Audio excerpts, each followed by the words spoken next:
Welcome to our final makeup makeover session.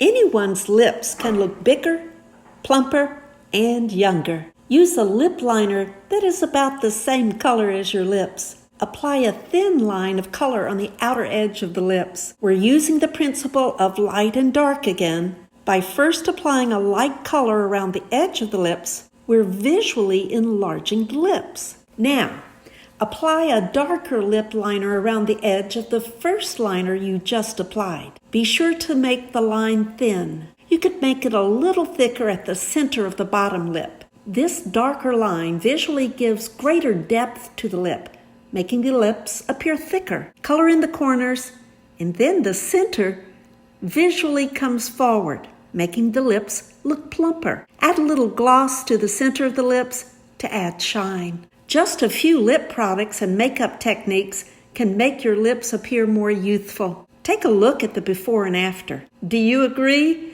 that the after picture looks at least 10 years younger than the before picture? You probably have many of the needed products in your makeup drawer. If you're missing some or need help in using them, just call us and we'll be glad to help. Thank you for watching our makeup makeover videos so you too can look 10 years younger.